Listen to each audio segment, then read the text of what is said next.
에스겔서 마지막 결론으로 가고 있습니다. 오늘 읽었던 이 본문 말씀은 하나님께서 우리에게 보여주신 에스겔을 통해서 보여주신 예언들 사이에 33장과 37장까지 이스라엘의 회복에 대해서 말씀하셨던 예언 부분이 아니고 이스라엘을 이렇게 회복시켜 주시겠다, 이렇게 하겠다라고 나와 있는 그 느낌으로 하나님께서 메마른 뼈들을 보여주시고 또 내일 우리가 함께 같이 보게 되겠지만 성전에서부터 흘러넘치는 물에 대한 환상을 통해서 우리에게 회복시켜 주실 환상의 내용 사이에 주님께서 이스라엘을 다시 한번 어떻게 어떤 능력으로 회복시켜 주실지를 이렇게 설명하고 강조하고 있는 부분입니다. 우리가 어떤 일을 특별히 우리가 생각하기에 이건 도무지 해결할 수 있는 방법이 없어라고 생각될 만한 일들 앞에 아무런 희망이 없다라고 표현하곤 합니다. 이건 희망이 없고 가능성이 없어 라고 이야기할 때 희망이 없다는 말과 가능성이 없다는 말은 우리가 할 수 있는 뭔가 할 수 있는 가능성이 없고 우리가 생각하고 우리가 경험한 것이나 우리가 들었던 것에서 이런 일을 돌파하거나 해결된 일을 본 적이 없어. 그런 의미에서 희망이 없어 라고 표현하는 것이겠죠. 그때 철저히 우리의 생각과 우리의 능력과 우리의 상황에서 희망이 없다, 가능성이 없다 라고 이야기하는 것입니다. 그런데 우리가 조금만 더 깊이 생각해 보면 우리가 지금까지 살아오면서 우리가 생각했던 대로 다 끌려오고 다 이루어진 적은 거의 없었지 않습니까? 거기까지 갔더니 우리가 처음에는 보이지 않았지만 막상 그 일을 마주하고 났더니 하나님이 예비하신 전혀 다른 길이 보이기도 하고 그리고 전혀 기미도 없었다가 우리가 하루하루 살다가 그날이 되었을 때 기가 막히게 조우하게 하셔서 만나게 하셔서 새로운 길을 열어주셨던 것을 우리가 기억하고 있습니다. 이스라엘 백성들이 출애굽할 때 홍해 앞에서 얼마나 낙담하고 황당했겠습니까? 그들의 삶에 가능성이 없었습니다. 희망이 없었습니다. 바다고 뒤에는 군대고 그러면 선택할 수 있는 길이 없지요. 아마 그곳에 저희들을 갖다 놓아도 우리들을 갖다 놓아도 마찬가지였을 겁니다. 앞에는 바다고 뒤에는 애국 군대가 이집트 군대가 쳐들어오면 이런 진퇴양난이 되는 거죠. 그런데 하나님은 희망이 없다, 가능성이 없다 해서 버젓이 한 번도 있었던 적이 없었던 앞에 홍해를 갈라버리셨어요. 그 일을 그냥 맨 땅으로 걷게 하여 주셨습니다. 우리의 삶과 세상을 이끌어 가시는 손길이 있어요. 우리의 삶뿐만 아니라 이 세상을 이끌어 가시는 손길이 있어요. 하나님은 언제나 우리 삶의 대안이시고 얼터너티브이시고 희망이 되세요. 오늘 이 본문 말씀이 우리에게 그런 희망이 되시고 대안이 되시고 늘 우리를 인도하시는 손길이 되시는 그 주님을 오늘 본문 말씀을 통해서 붙잡고 함께 기도하면 좋겠습니다. 첫 번째로 우리가 오늘 에스겔을 통해서 말씀하시고 이스라엘의 회복에 대해서 말씀하실 때 우리가 함께 붙잡고 싶은 것은 하나님의 열심을 우리가 의지하고 붙잡고 싶습니다. 하나님이 가지고 계신 마음 중에 그분이 이것을 열심을 내어 이루시겠다라는 말씀인데 25절 말씀을 보면 그러므로 나주 하나님이 말한다. 이제는 내가 포로된 자손의 야곱의 자손을 돌아오게 하고 이스라엘 온 족속을 불쌍히 여기며 내 거룩한 이름을 열심을 내어 지키겠다. 내 거룩한 이름을 열심을 내어 지키겠다라고 표현되어 있습니다. 이 열심을 내다라는 이 어구가 히브리 언어로 카나라는 단어를 쓰는데 이 열심을 내다 특별하게 그것에 정성을 다하는 것뿐만이 아니라 질투하듯이 질투를 내듯이 그렇게 하다라는 뜻입니다. 카나라는 열심을 내어라고 이야기할 때 내가 이것을 다른 사람들은 이해하거나 이해하지 않거나 내가 가지고 있는 특별한 사랑과 특별한 마음과 특별한 그런 정성을 다해서 그 일을 하겠다. 그 일이 이루어지도록 하겠다라는 것입니다. 일반적인 여러 생각과 통상적인 이런 것이 아니라 사랑하는 사람들 사이에만 있는 그런 열심과 당연함과 권리를 주장하듯이 그렇게 일을 하겠다라고 이야기하고 계시는 겁니다. 이스라엘 스스로는 도무지 고향으로 돌아갈 수 있는 방법이 없습니다. 에스겔이 지금 이 말씀을 선포할 때만 해도 가능성이 없어요. 뭔가 조짐이 보이지 않습니다. 왕조가 무너졌고 회복될 기미 없고 그리고 다시 군대가 환상으로 보여주셨지만 어디 군대가 다시 돌아와서 발견돼서 이런 얘기 없고 당시에 바벨로니아가 강대한 영향력을 미칠 때인데 어떻게 무너질 수 있는 그런 기미 없고 뭐 노예에서 풀려날 수 있는 어떤 힘이 없고 가능성이 없었어요. 그런데 그런 가능성도 없고 방법도 없지만 하나님께서 직접 포로된 야곱의 자손들 이스라엘을 돌아오게 하시겠다라고 말씀하고 계시는 거예요. 가능성은 전혀 없는데 하나님이 에스겔을 통해서 말씀하시는 것은 무엇이냐면 돌아오게 될 거야. 다시 이스라엘 땅으로 돌아가게 될 거야 라고 이야기하고 계시는 거죠. 무슨 근거로? 라고 이야기하고 어떻게? 왜냐하면 우리의 판단으로 다시 한번 말씀하지만 없어요. 아무것도 선택이나 그렇게 개연성이 그렇게 될 법한 뭐 어떤 기준이 없어요. 그런데 하나님은 오히려 가장 명백한 기준으로 말씀하시는 것이 무엇이냐면 하나님께서 이스라엘을 우리들을 불쌍히 여기고 계시고 그리고 돌아오게 하시는 것이 당신의 거룩한 이름을 지키는 것이라고 말씀하신다는 거예요. 하나님께는 이스라엘이 돌아오는 것이 어떤 의미가 있냐면 이것이 당신의 거룩한 이름을 지키는 것과 관련되어 있다라고 생각하신다는 거예요. 당신의 거룩하신 이름 전능하시고 우리와 함께하고 계시고 주님께서 여러 성품과 여러 당신의 계획을 역사적으로나 우리의 개인적인 경험에서 보여주시고 하나님은 정말 그렇게 전능하신 분이시고 우리와 함께 하시는 분이시고 지혜의 하나님이시고 우리가 고백하고 부르고 그분의 성품을 찬양하고 예배했던 내용들의 그 하나님 그 거룩하신 이름 세상과는 구별된 그 이름을 지키시기 위해서 당신의 이름을 지키시기 위해서 그와 같은 것을 열심으로 지키시겠다라고 말씀하고 계시는 거예요. 그 열심을 기대하게 됩니다. 뭐냐면 우리는 지금으로서 될 수 있는 상황이 없어 보이지만 하나님은 이 일에 우리가 이해할 수 없고 우리가 생각할 수 없는 특별한 열심을 내셔서 마치 다른 신들과 악한 것들에 질투하듯이 그 일을 이루어낼 거야. 그러니까 우리가 알지 못하는 하나님의 특별한 사랑, 특별한 열심이 우리의 지금 마주하고 있는 상황을 넘어서는 하나님의 회복을 누리게 할 거야 라고 말씀하고 계시는 거예요. 지금은 은퇴하셨지만 박영선 목사님이라는 분이 창세기 말씀에 아브라함을 통하여 하나님의 열심이라는 책을 쓰신 적이 있습니다. 책 제목이 하나님의 열심이에요. 이 박영선 목사님이 그 아브라함의 삶을 이렇게 강의하면서 주목하셨던 것이 무엇이냐면 하나님께서 아브라함의 삶을 보시고 본토 친척 아버지 집을 떠나서 뭐 이렇게 여러 일들이 이렇게 창세기에 나오는데 이 목사님이 주목하신 것은 뭐냐면 아브라함이 그러면 엄청난 믿음이 있어서 본토 친척 아버지 집을 떠난 것이고 그리고 그가 그 하나님을 향한 고백과 마음을 잘 지켜서 나중에 약속을 받아내고 그 약속이 이루어지는 것을 누리게 되고 심지어 여러 사람들로부터 보호하심을 받은 거냐에 대해서 주목해 보기 시작하셨어요. 그런데 의외로 창세기는 굉장히 많은 부분에서 아브라함의 믿음을 의심할 만한 단초들이 많이 등장합니다. 예를 들어 본토 친척 아비 집을 떠나라고 나와 있을 때 아브라함에게 말씀하신 것도 있지만 실제로 떠났을 때를 가만히 보면 데라와 아브라함의 아버지였던 데라와 함께 온 가족이 떠나요. 그리고 실제로는 하란에 오랫동안 머물러 있어요. 근데 하란에서 다시 떠나게 되죠. 그때는 아브라함 함께 롯이라는 조카도 같이 떠나게 되는데 가만 보면 아브라함만 특별한 믿음이 있고 아브라함만 특별해서 뭔가가 이루어지고 뭔가 했던 것처럼 보이지 않는다는 거예요. 뿐만 아니라 그가 가나안 땅 약속의 땅으로 가서도 점점 가뭄이 들고 그러니까 이집트 애굽으로 내려가 버립니다. 가나안 땅에 머물러 있지 않아요. 흉년 때문에 내려가 버립니다. 그리고 그곳에서 너무도 황당하게도 자기의 아내를 자기 누이라고 속여요. 한 번은 이해할 수 있어요. 그럼 한 번은 이해한다고 쳐요.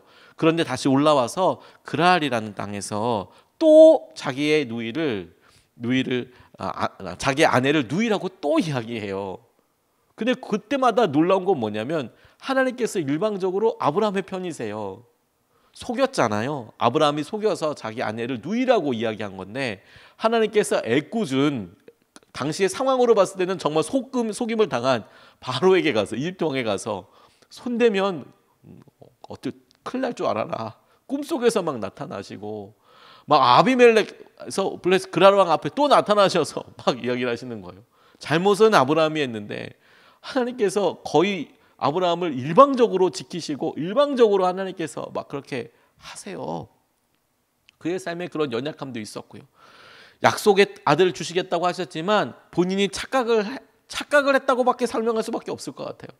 하갈을 자기 아내로 얻어서 이스마엘을 낳아버려요. 그래서 하나님께서 거의 한 10년 이상 아브라함에게 나타나지 않으세요.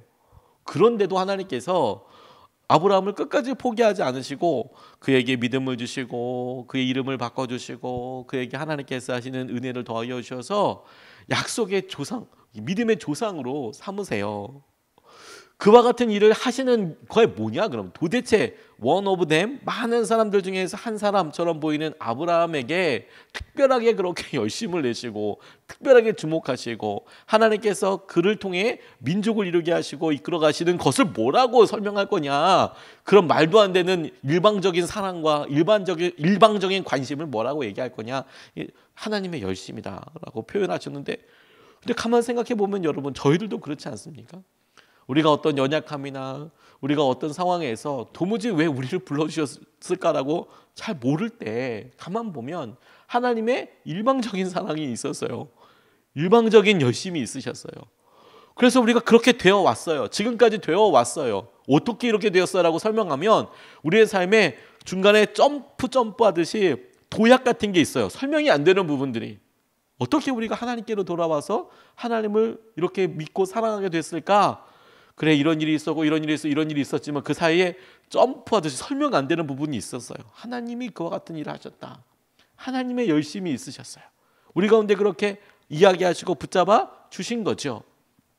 우리가 이스라엘을 회복시키실 때 하나님께서 뭐라고 말씀하시냐면 가능성이 없고 그렇게 될 법하지 않지만 그럼에도 불구하고 하나님의 열심이, 하나님이 놀랍게 계획하시고 인도하여 주시는 것을 능히 거슬러서 우리로 그렇게 거슬러서 가게끔 하시겠다고 말씀하시는 거라고 싶어요.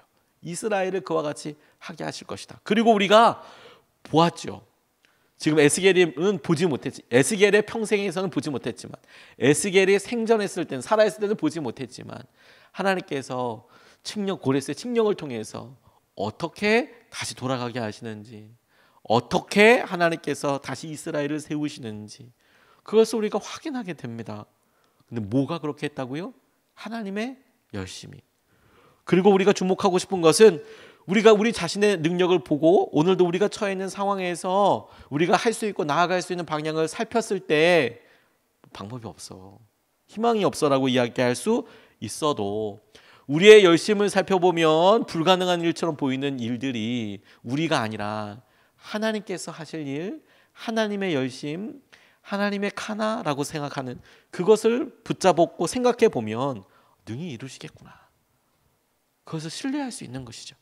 하나님의 열심이 우리를 이끌어 가시고 우리를 한계를 넘어서게 하시고 우리 가운데 당신이 예비하신 길로 가게 하여 주시겠구나. 그게 너무 중요한 거죠. 개척을 하면서 그 부분을 가장 많이 배운 것 같아요. 6년 정도 이렇게 오면서 길이 보이지 않습니다, 주님. 이 다음엔 어떻게 되는 걸까요? 전혀 보이지 않을 때. 그러니까 우리 생각에 이렇게 되면 거기까지 가면 분명히 그 길은 절벽이야. 아무 일도 없어 라고 생각했던 여러 일들에 막상 가보고 그 일을 지혜롭게 선택한 게 아니라 다른 길이 없어서 끌려가듯이 갔었음에도 불구하고 막상 가보니 하나님께서 길을 예비해 두시고 다른 선택지를 예비해 두시고, 그리고 그 선택이 미리 예측하고 미리 뭘 했을 때보다도 더 놀라운 하나님의 지혜와 마음으로 이끌어 주시는 거 아니겠습니까? 그게 놀라운 일이라고 싶어요. 저희 교회 개척하고 어느 장소를 고를지 몰라서 막 고민하고 그럴 때 여러 대상지 중에서 태전동, 그리고 이 땅을 저희가 기도할 때만 해도 이 주위에 아파트 없고 뭐 지어지고 있긴 했지만 산이 버젓이 있고, 그래서 저 가끔 새벽에도 이렇게 오다가 교회 쪽을 바라보면서 저 산이 어디 갔나 이런 생각을 아주 자주 해요. 산이 있어서 저거 참 어떻게 찍어도 산이 안 나올 수 없을 정도 큰 산이 있지 않습니까? 이게 없어진 지 얼마 안 됐어요. 뭐 포크레인 하나 뜨더니 그냥 없어졌어요. 그리고 여기 뭐 다른 지금 생기고 있는 여러 가지 것들이 있죠. 이걸 뭐 저희가 알고 들어왔겠습니까? 그냥 어떻게 할 수가 없어서 하나님께서 이끌어 오신다고 생각하고 기도한 만큼 열어오신 대로 순종했더니 하나님께서 인도해 주시고 예비하신 것들이 우리가 지혜를 가지고 선택해서 와도 이렇게 할 수 있을까 싶을 정도로 하나님이 예비해 주신 것들이 있죠. 하나님의 열심이 우리를 그렇게 인도하고 계세요. 오늘도 우리가 그 열심과 그 마음을 붙잡아야겠습니다. 두 번째로 우리가 주목하고 싶은 것은 하나님이 하신 이름을 알게 되는 날이 올 것이라는 거예요. 하나님이 하신 이름을 알게 되는 날이 올 거예요. 오고야 말 거예요. 깨닫게 되는 날이 올 거예요. 28절과 29절 말씀에 그때야 비로소 뭇 민족이 나 주 이스라엘 하나님이 이스라엘을 여러 민족에게 포로가 되어 잡혀가게 하였으나 그들을 고국 땅으로 다시 모으고 그들 가운데서 한 사람도 다른 나라에 남아있지 않게 한 줄을 알 것이다. 내가 이스라엘 족속에게 내 영을 부어주었으니 내가 그들을 다시는 외면하지 않겠다. 나 주 하나님의 말이다 라고 말씀하고 계세요. 에스겔에서 가장 많이 나오는 표현과 하나님이 우리에게 말씀하자고 하시는 핵심 키워드가 오늘 또 등장합니다.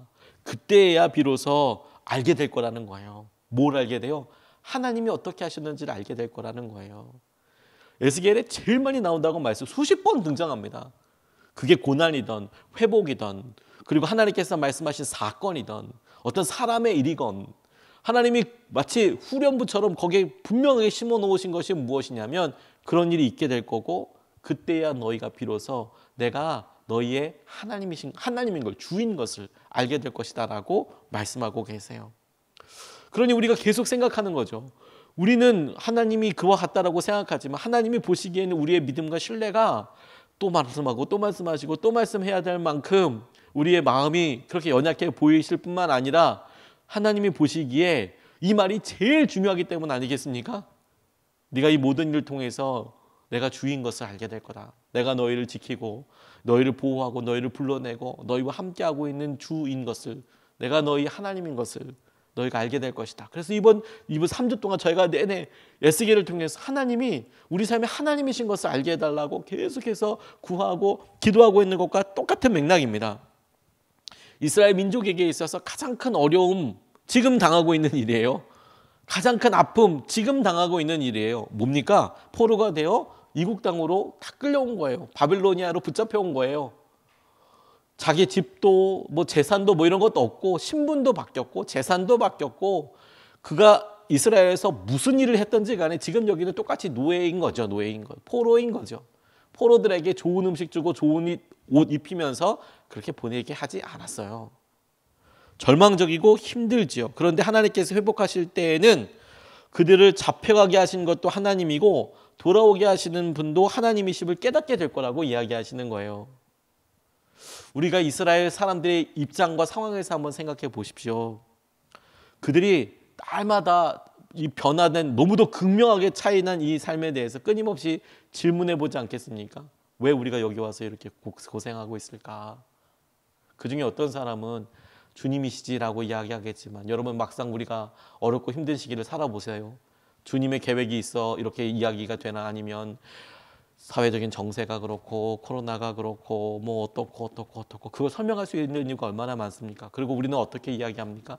우리가 돈이 없기 때문에 우리가 건강이 없기 때문에 또 우리가 뭐 또 만남의 축복이 없었기 때문에 우리가 어렵게 자랐기 때문에 부모님이 어땠기 때문에 그런 선택을 했기 때문에 지금 우리가 이렇게 힘들고 어려운 삶을 살고 있다면 그것을 설명할 수 있는 다양한 방법이 우리에게 있어요. 그리고 우리가 우리 스스로를 얼마나 괴롭히는지 몰라요.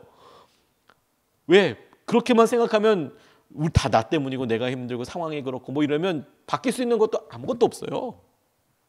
그런데 하나님 뭐라고 얘기하시냐면 이렇게 너희들이 회복될 때 너 잡혀가게 한 것도 하나님이고 너희를 돌아오게 한 것도 하나님인 것을 너희가 깨닫게 될 거라는 거예요. 지금은 못 깨달았다는 의미겠죠. 에스겔에게는 말씀하시지만 에스겔을 통해서 말씀하셨던 많은 그 말을 들었던 사람들이 다 그 말 그대로 저는 그때 당시에 믿었을 거라고 상상하지는 않습니다. 물론 그 말에 깊이 감동돼서 위로받은 사람도 있겠지만 그것과 상관없이 그냥 뭐 거기 바벨로니아에서 삶을 마감한 사람들도 왜 없었겠어요. 근데 하나님의 약속만 가지고 본다면 하나님 뭐라고 말씀하시냐면 그 회복하게 될 때 이 모든 일을 하나님이 하셨구나라는 것을 깨닫게 되는 것은 너무 당연해 보이는데 우리가 이렇게 포로가 되게 하신 것도 하나님이 하신 거구나라는 것을 명확하게 알게 된다는 거예요. 이거 우리 죄 때문이구나. 이거 하나님께서 경고하시고 말씀하신 것 때문에. 그러니까 우리가 회복된 것도 하나님의 뜻이지만 우리가 이런 고난과 어려움의 길도 하나님이 예비하셨던 방법인 거구나. 그걸 우리가 알게 될 거라는 거예요. 이게 왜 중요하냐면 여러분, 지금 우리가 회복의 과정 중에 있을 때, 다시 말해서 지금 에스겔의 말을 입을 통해서 말씀을 듣고 있는 이스라엘 백성들처럼 말씀은 주어졌고 약속은 주어졌는데 아직 이스라엘처럼 돌아오지 않은, 지금 에스겔의 설교를 환상을 듣고 있는 이스라엘 사람들처럼 약속과 말씀은 주어졌는데 그것이 아직 실제가 되지 않고 아직 돌아가지 않는 사람들에게 이 에스겔의 말이 지금 여기에 와 있어서 너희들 돌아가게 될 때 하나님인 걸 알게 될 거야. 저라도 믿을 수 있을 것 같아요. 그런데 지금 우리가 돌아온 것도 하나님이 계획하신 거야 라는 말에는 여러 생각이 있을 것 같아요. 근데 오히려 우리가 이 모습을 보고 우리의 어려움과 아픔도 감히 에스겔에게 하신 말씀을 통해서 적용할 수 있는 거죠. 그렇구나. 우리가 지금 어렵고 힘든 것도 하나님의 뜻 안에 있을 것이구나. 그것이 하나님 어떻게 잔인하게 이렇게 하실 수가 있어가 아니라 우리가 경험하고 마주하고 있는 일이 아무리 힘들다 하더라도 하나님께서 하나님 손 안에 있는 일이니 이것이 우리를 완전히 망하게 하지 않겠구나. 은혜의 손 안에 있겠구나. 뿐만 아니라 이것이 주님께서 하신 놀라운 회복 가운데 있게 되겠구나. 그래서 우리가 믿음으로 고백할 수 있는 거예요. 지금은 어려워 보이고 잘 모르고 이 고난의 시기가 얼마나 끝날지 모른다 할지라도 하나님이 다 이거 이루셨어 하신 이름을 비로소 알게 되는 날이 올 거예요. 그래서 오늘을 우리가 믿음으로 보내고 고백할 수 있는 거예요. 우리에게 부어주신 영으로 말미암아, 성령으로 말미암아 다시는 하나님으로부터 떨어져 나가 외면당하지 않게 하실 거예요. 그래서 오늘도 우리가 주님을 찾고 의지하고 붙잡는 것이죠. 오늘 우리에게 이 에스겔을 통하여 하신 말씀이 진리 가운데 거하는 은혜의 반석이 되기를 주님의 이름으로 축복합니다. 두 가지 말씀을 같이 나눴습니다. 첫 번째로 하나님의 열심에 대해서 우리 같이 붙잡으면 좋겠습니다. 하나님께서 열심을 가지고 당신께서 우리의 마음을 특별한 마음과 생각으로 지키세요. 우리가 안 된다고 생각하면 그것으로 좌절하고 끝나는 게 아니라 하나님이 당신의 방법으로 이루시겠구나. 하나님의 열심히. 그리고 두 번째로 하나님이 하신 이름을 알게 되는 날이 올 거예요. 지금 우리가 고난과 어려움 가운데 있어도 에스겔에게 말씀하셨던 것처럼 하나님 회복시키시고 이끌어줄 것을 알게 되는 날이 올 거예요. 올 거예요. 이것을 붙잡고 두 번 나눠서 같이 기도하겠습니다. 첫 번째, 하나님, 우리 삶에서 하나님의 열심으로 뜻을 이루어 달라고 기도하겠습니다. 재정적인 여러 어려움과 아이의 진로를 놓고 기도할 때에나 부부 사이의 관계를 놓고 기도할 때에나 자녀들의 방향을 놓고 기도할 때에나 우리가 건강을 놓고 기도할 때에나 하나님 방법과 가능성이 보이지 않습니다라는 여러 상황에 하나님 우리 삶에서 하나님이 갖고 계신 열심으로 하나님의 열심으로 뜻을 이루시고 붙잡아 주시고 인도하여 주십시오. 우리가 첫 번째로 같이 함께 기도하겠습니다. 아버지 하나님, 주의 놀라운